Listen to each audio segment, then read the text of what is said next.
You know what time it is. It's Film Fridays. Let's go!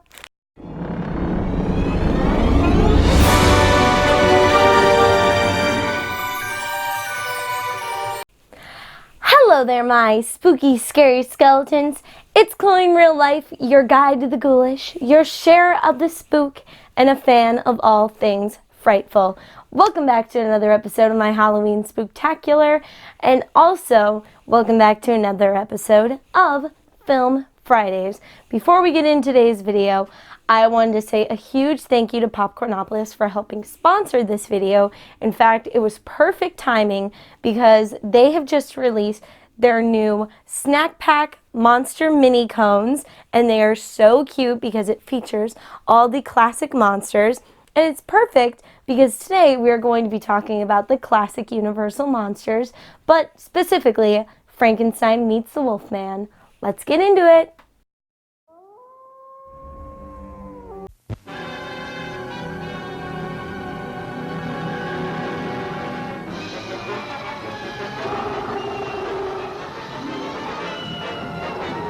So let's get into the topic of today's video, which is the Universal Classic Monsters. If you don't know what that is the name given to all the horror films made by Universal from the 1920s to the 1950s. And a really fun fact about the Universal Classic Monsters is it was really the first to have its own cinematic universe. And they really brought these iconic characters onto the screen and really brought them to life, like Frankenstein, the Wolfman, the Invisible Man, Creature from the Black Lagoon, Dracula. And I mean, these characters are so well known today. They are just iconic, but when all these characters live in the same universe, they're bound to meet at some point. So that brings us to today's movie, Frankenstein Meets the Wolfman. So Frankenstein Meets the Wolfman came out in 1943, and it stars Lon Chaney Jr. as the Wolfman and Bela Lugosi as Frankenstein's monster. So let's get into the plot. Okay, so Frankenstein Meets the Wolfman is about two grave robbers that break into a crypt on the night of the full moon, and they end up awakening the Wolfman, who escapes and injures himself while being the Wolfman and running around and killing people, and he ends up in the hospital. And he tries to tell the doctors about his curse of turning into a wolf every full moon and killing people, but they think he's crazy, so they put him in a straitjacket, which he escapes from that night by chewing through it with his little wolf teeth. And so he befriends a gypsy woman who tells him about Dr. Frankenstein, who he thinks can help break the curse. So they travel to Frankenstein's castle, only to find that Frankenstein is dead. But the Wolfman thinks that he can find Frankenstein's diaries in hopes that he might have written it down somewhere. But instead, he finds Frankenstein's monster encapsulated in ice, which he breaks him free because he thinks that maybe the monster knows where the diaries are, which they end up not finding. So because they can't find the diaries, they go into town and meet Frankenstein's daughter because the Wolfman thinks that she knows where the diaries are and she can help him. But he disguises himself as a man who wants to buy Frankenstein's castle, and so she doesn't help him, but they go to the Festival of the New Wine, where the doctor from the hospital that he escaped from finds him and is like, you need to come back to the hospital before you transform again because we don't want you to kill anybody else. And the Wolfman is like, no way. And so while they're at the festival, Frankenstein's monster crashes it, and the villagers freak out. And they're like, we have to get rid of Frankenstein's monster for good, so we're free of this terror. And so Dr. Frankenstein's daughter and the doctor from the hospital is like, we can help you. We'll go get rid of the monster. And so the next day, they go to the castle, and they find Frankenstein's monster in there.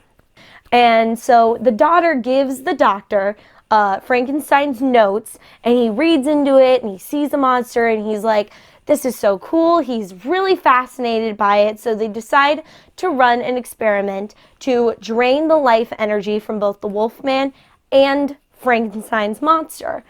But it's the night of the full moon. So as they're doing this experiment, the doctor's like, you know what? I think I'm going to run my own personal experiment that I'm not going to tell anyone about, where I basically supercharge Frankenstein and make him really super powerful instead of just being a blind dummy. So now Frankenstein is like super powerful, but if you remember, it's the full moon, so the Wolfman turns into a werewolf and he breaks free from like the straps, and so does Frankenstein. And Frankenstein's like, I'm gonna steal the daughter. And so he does, but the Wolfman attacks him and they start fighting. They start battling it out. It's really intense. And the doctor and the daughter are like, you know what? I don't think we can do this. I'm gonna leave. And so they leave, and the villagers decide that they want this to end once and for all. They want to get rid of the Wolfman, they want to get rid of Frankenstein's monster, and they want to get rid of Dr. Frankenstein's castle altogether. So what they do is they break the dam that sits like above or a little bit behind Frankenstein's castle, and it floods and destroys the castle, Frankenstein's monster, and the Wolfman all together. The end.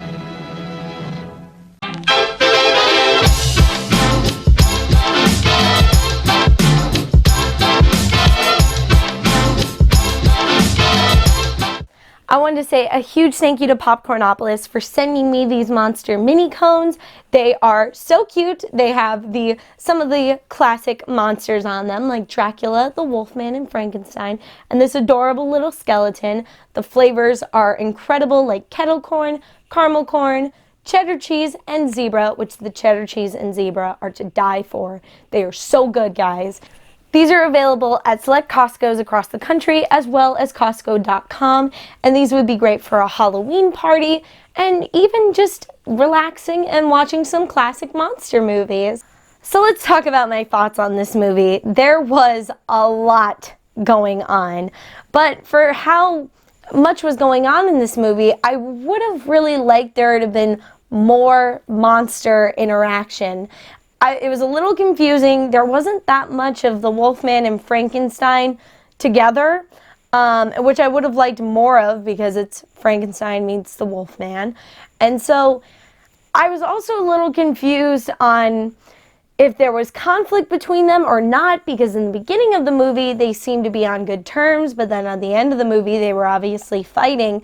And so something I would have really liked to have seen is a more established relationship between them if they immediately didn't like each other at the beginning because of like monster conflict or something, or if they had teamed up together to kind of go against the town and attack them all.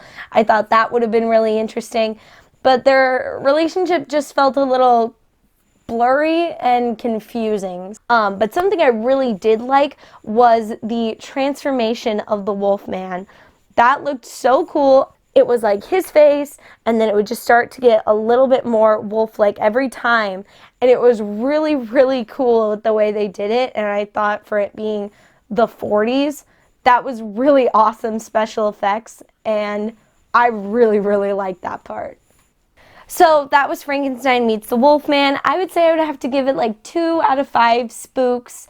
I was really excited to see this movie because of the Universal maze that you guys just saw yesterday. And I loved the maze. I thought it was beautiful, and so I was really interested. And this movie wasn't my favorite, but I'm still really excited to see the classic monster movies like Frankenstein and the Wolfman separately. So let me know down in the comments if you've ever seen this movie, because I want to know. So if you enjoyed this video, don't forget to leave a like, comment, don't forget to subscribe. Be sure to hit the notification bell so you're notified every time I upload a spooky video just like this one. I will see you all next time. Don't forget to stay spooky. Bye! So Frankenstein meets the Wolfman, it came out by chewing through it with his little wolf teeth. But instead, he finds Frankenstein's mobster.